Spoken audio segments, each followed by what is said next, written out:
السلام عليكم ورحمة الله وبركاته. طلاب الصف الأول الثانوي، أهلا بكم. وحشيني كتير يا طلاب. طلاب الصف الأول الثانوي، إن شاء الله تكونوا بخير وصحة وعافية وسلام. النهاردة هنحل معاكم أسئلة مهمة بما إنكم انتوا داخلين على امتحان الشهر 10 أكتوبر، فهنحل معاكم النهاردة أسئلة قوية وحلوة، وإن شاء الله هتروح تلاقيها في الامتحان زيها أو يكون منها، بالإضافة إلى ذاكر بتوع التقييمات من الأسبوع الأول للأسبوع الرابع. نبدأ بسم الله عشان ما نطولش عليك، توكلنا على الله. أول سؤال، بدل بيسألك عن سؤال السينونيم والأنتونيم، اقرا شوف هو طالب سينونيم وإيه، ما تقراش الجملة.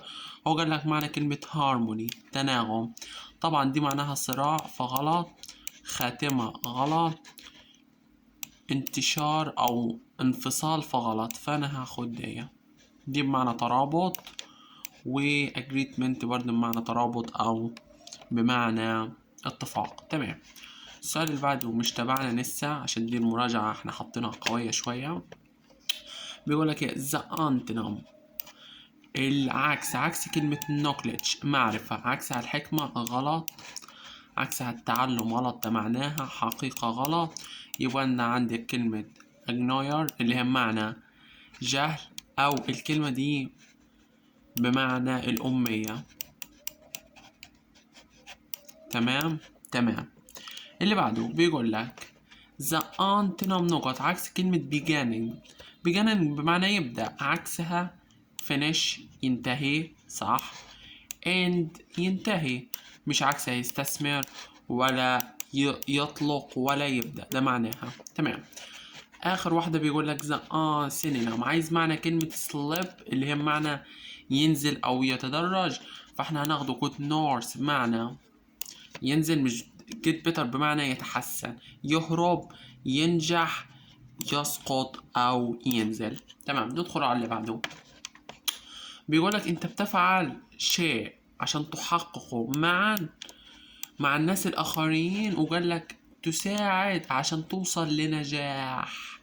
بدل قالك توصل لنجاح، خد contribution اللي هي معناها الإسهام، المساهمة هي اللي بيبقى فيها النجاح، مش cooperation تعاون ولا لا. تمام. بيقول لك السؤال اللي بعده لا مش تبعنا، ندخل على اللي بعده. بيقول لك المدارس بتلعب دور ايه في المجتمع، دي بتساوي community معناها المجتمع. تمام. عايز اقول المدارس بتلعب دور، دي رود بمعنى دور، ركز ان دي فيها او، اما اللي فيها يو بمعنى قواعد او قاعدة. تمام. بيقول لك مصر ايه، ملتقى طرق للتجارة. عايز معنى المثال ده، معناه ان بيقول لك ان الناس والبضائع، هنا بيتكلم عن البضائع، ان ملتقى طرق يعني للبضائع والاماكن اللي بيتقابلوا فيها. تمام. بيقول لك نحن يجب ايه ان نتفاخر بعملنا، قلت لك في تيك برايت ان معنى يتفاخر، ولو جابها لك بفيل برايد هتبقى بمعنى يشعر، ينفع بس لو ما جاش بعدها ان، ما جاش بعدها ان خد فيل. تمام. اللي بعده بيقول لك اجدادنا بيعملوا ايه، عندهم رؤية وعزيمة، فطبعا هتكون هناخد الاجابة رقم ايه، اللي هو بيقول لك ان اهدافهم تكون واضحة وقوية ويحققوها. اما اقرا الاختيارات التانية هتلاقيها ملهاش علاقة بالحوار خالص. تمام. عايز انتونيم، عكس كلمة kindness معناها العطف، عكسها القسوة، مش رعاية ولا مساوي ولا لا، فمعناها قسوة، عكسها سوري قسوة. ماشي. بيقولك هي أظهرت إيه شجاعتها الضخمة عندما إيه من النار، عندما أنقذتهم من النار. معلش يا سنة أولى اللي هيقول مثلا إن أنا بحل بسرعة أو ما بستبعدش الترجمة التانية، يعني دي تالت مرة أعمل فيها الفيديو، حصلت معايا مشاكل كتيرة، فمعلش اعذروني. تمام. تمام. فانا بحاول الخص لك عشان مطولش في نفس الوقت عليك الفيديو، وفي نفس الوقت احلل لك وتفهم بسرعة. ماشي. بيقول لك العاب اللغة ده عادة بتكون بتنوي ايه وبتشجع الطلاب على التفاعلية. خد بص، انت بعد عندك فعل، هنا عايز حال، والحال هو اللي بيجي في اخر الجملة. تمام. تمام. دي صفة، لو دخلت على المشتقات هتعرفهم، دي نوين، دي فعل، دي الحال. شكرا. اللي بعده بيقول لك the phrase العبارة دي أو الجملة دي اللي هي مملوءة بالتفاؤل، دي معناها إيه؟ مش طعام غلط ولا تعب ولا فلوس ولا هديها فلوس طبعا. make her هم hopeful اللي هي معناها يعطيك أمل. تمام. بيقول لك الكتاب الجديد ماله الرعب، الرعب بتاعه كان حلو وشخصياته كانت هادفة أو يعني شيقة يعني.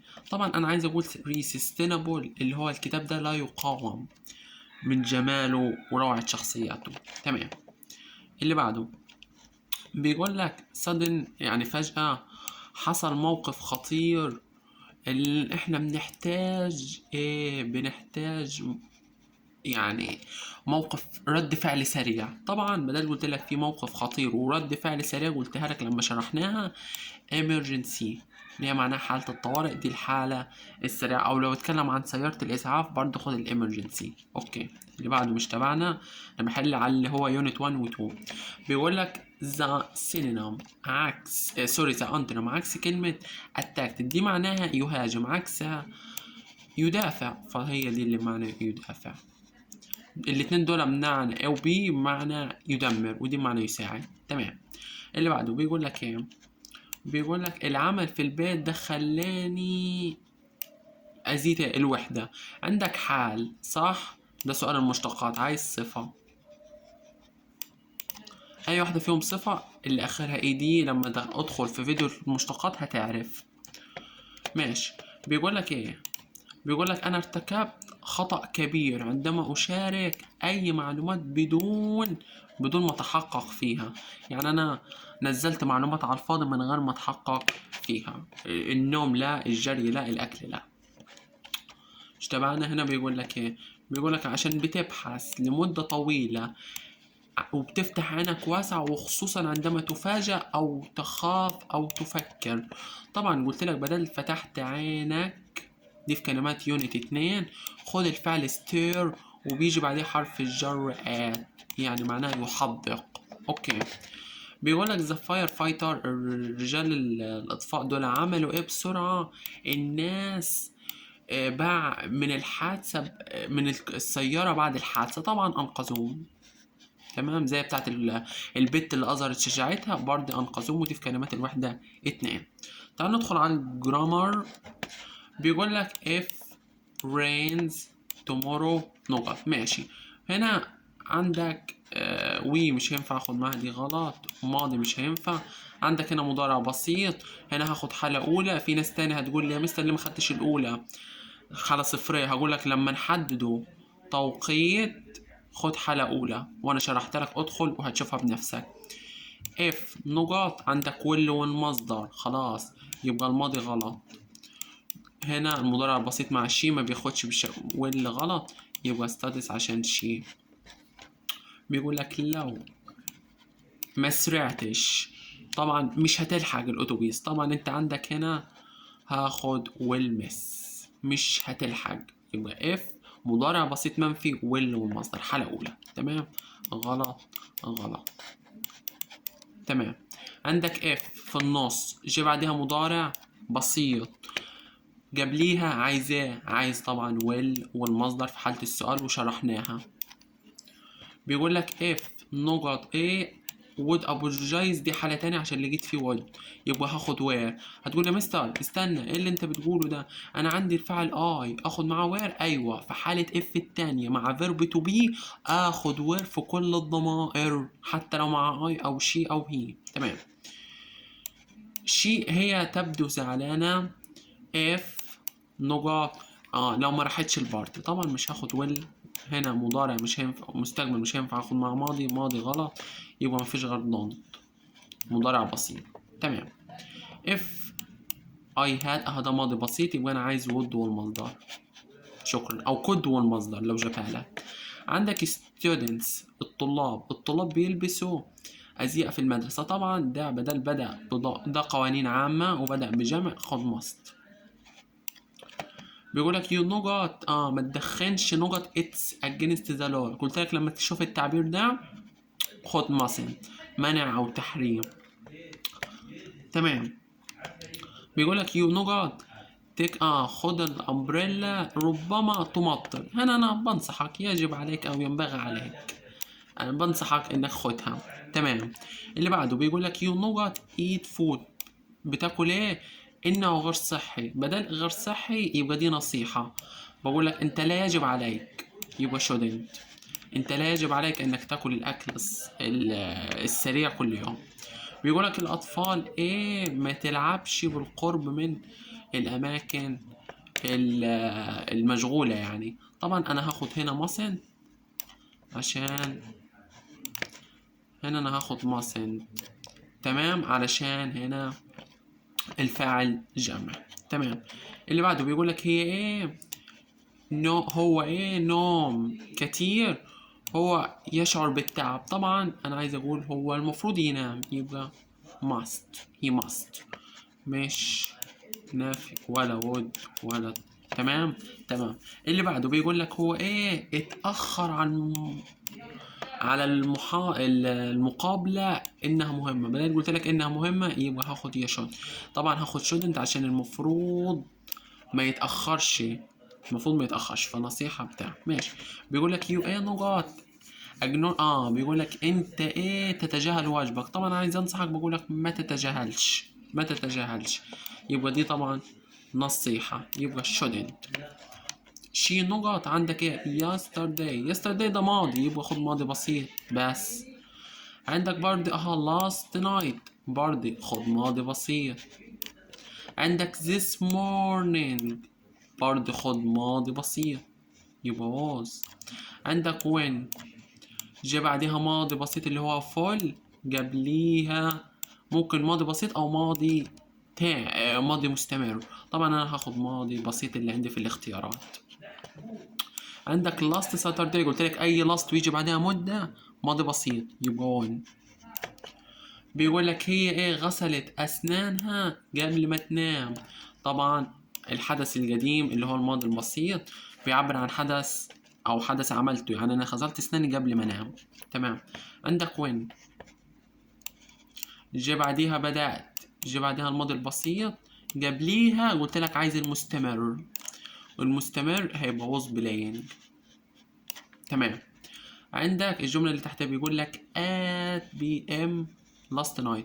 قلت لك لما يجيب لك last night خد ماضي بسيط اللي هو did. جاب لك معاها مدة يعني زمن، خد ماضي مستمر، يبقى was doing. لما يجيب لك ساعة خد ماضي مستمر.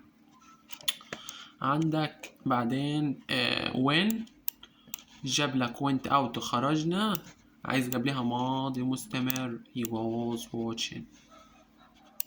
نفس الفكرة عندك when، جه بعدها ماضي بسيط، عايز قبلها ماضي مستمر. نفس الفكرة عندك when، جه بعدها ماضي مستمر، ماضي بسيط سوري، بعدي قبلها ماضي مستمر. ودايما when بتحب بعدها الماضي البسيط، يبقى هاخد الماضي المستمر اللي هو was watching. تمام. بيقولك أي واحدة فيهم بتكون صحيحة. تعال بص معايا، must ما يجيش بعدها to، ما يجيش بعدها تو يبقى غلط. بيجي بعدها مصدر ماشي، عندك يجي بعدها must قال لك must be must be start، لا بعد verb to be بيجي الفيرب مضاف له ing، فدي برضه غلط، يبقى هاخد الإجابة رقم سي هي الصحيحة. تمام. تمام. بيقول لك أي واحدة فيهم صح. عندك should ما يجيش بعدها to، عندك should يجي بعدها المصدر، هنا ده التصريف التالت غلط، هنا التصريف التاني غلط، هي دي اللي جه بعدها المصدر. بيقول لك اي واحدة فيهم صحيحة. تعال بص، عندك if وعندك had جه بعدها تصريف تاني، فده غلط، عايز تصريف تالت. تمام. عندك if فعل بس المفروض كنت اقول had done، مش اقول had، مش اجيب تصريف تالت على طول، فبرضه غلط. عندك اف فعل ماضي بسيط جيب واد والمصدر، دي صحيحة. الأخيرة عندك اف أباردي جيب بعدها تصريف تاني زي الأولى، فبرضه غلط. اللي بعده بيقولك أي واحدة فيهم صحيحة. بيقول لك هنا تعال بص معايا، عندك ايه ده ماضي جه مستقبل غلط، المفروض وود. هنا مضارع جه معاه وود، المفروض ويل، ايوه دول غلط. تعال بص معايا هنا اف ايت جه ويل والمصدر، وهنا اف ايت ماشي. خد بالك من الكلمة دي، مفيش حاجة اسمها. انا عايز اقول لك لو صحتك لو كلت اكل صحي هتشعر بالتحسن، اما المقطع ده او الكلمة دي غلط. تمام. ندخل عليك على الترجمة translation، الترجمة. طبعا بيقول لك Egypt heritage، يعني عايز اقول تراث مصر. هنا بيقول لك مناخ مصر غلط، طقس مصر غلط. يستمتع تراث مصر ولا يتمتع تراث مصر؟ طبعا يتمتع تراث مصر بحضارتها، مفيش حاجة اسمها يستمتع تراث مصر. تعال ندخل على اللي بعديها. بيقول لك يشاهد مصر تاريخ البلاد، ذكاء الفراعنة وقوتهم. بص معايا، عندك هنا ماشي، هتبص معايا هتلاقي هنا يشاهد ماشي، بس هنا يشاهد التاريخ بس هنا دليل وهنا دليل، فغلط. ركز معايا بين الأخيرة والأولى. ماشي، هنا بيشاهد تاريخ مصر وقوته وذكائهم وقوتهم، يشاهد تاريخ مصر ذكائهم وقوتهم. تمام ماشي ماشي. عندك يا ريس، بص معايا انت هنا.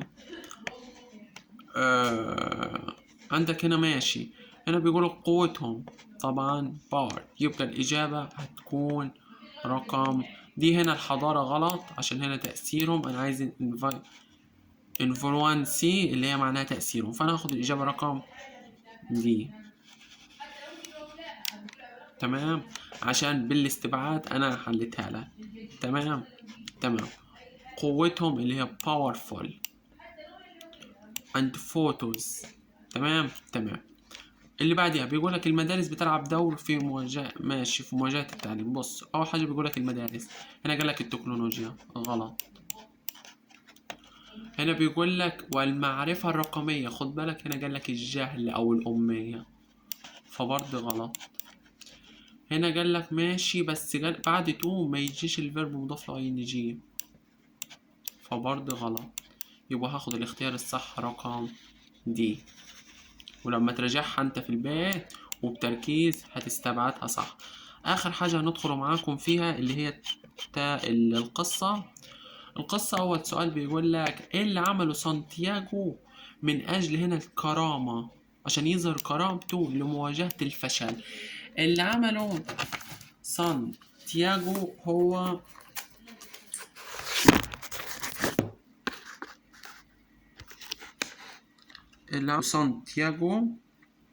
هو استنوا هكتب لكم الإجابة نموذجية.